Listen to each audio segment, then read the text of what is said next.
সঙ্গীর খোঁজে প্রায় ৬,০০০ কিলোমিটার পাড়ি দিয়েছে পৃথিবীর সবচেয়ে বৃহৎ প্রাণী তিমি। সম্প্রতি উঠে এসেছে এমনই তথ্য। তিমিটি মেক্সিকো উপকূল থেকে হাইওয়ের মাউইতে পাড়ি জমিয়েছে। ৫,৯৪৪ কিলোমিটার পাড়ি দিতে লেগেছে মাত্র ৪৯ দিন। গবেষকরা যখন এটা জানতে পারলেও নিজেরাই বিশ্বাস করতে পারেনি। তিমিগুলো মহাসাগরে এমনভাবে ভ্রমণ করছে যেন এটা তাদের নিজস্ব ঘরবাড়ি। হামব্যাক তিমিকে প্রায় সব বড় সমুদ্রে পাওয়া যায়। উত্তর প্রশান্ত মহাসাগরের তিমি গ্রীষ্মে থাকা আলাস্কা ও কানাডার দিকে। এরপর শীতে প্রজনন মৌসুম এলে মেক্সিকো ও হাইওয়ে পাড়ি জমায় তারা। অন্য সময় পুরুষ হামব্যাক তিমির দেখা মেলা ভার, কিন্তু প্রজননকালে স্ত্রী তিমিটির পেছনে অনেক পুরুষ তিমিকে ধাওয়া করতে দেখা যায়।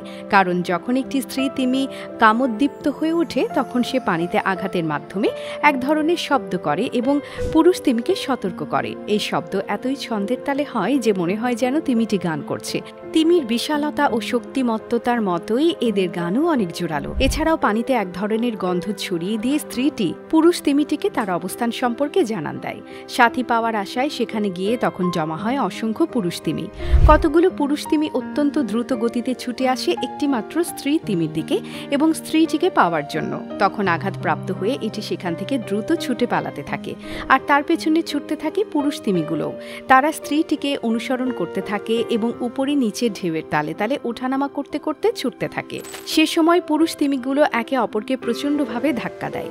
প্রতিটি পুরুষ তিমির মধ্যে এরকম ধাক্কা যেমন অনেক ব্যথাদায়ক তেমনি মারাত্মকও বটে, কেননা এক একটি তিমির ওজন প্রায় ১৫০ টন। এটি তিমিদের আক্রমণাত্মক এবং ভয়াবহ আচরণের তীব্রতারই একটি বহিঃপ্রকাশ। এতে অনেক তিমির মৃত্যু হওয়ার রেকর্ডও আছে।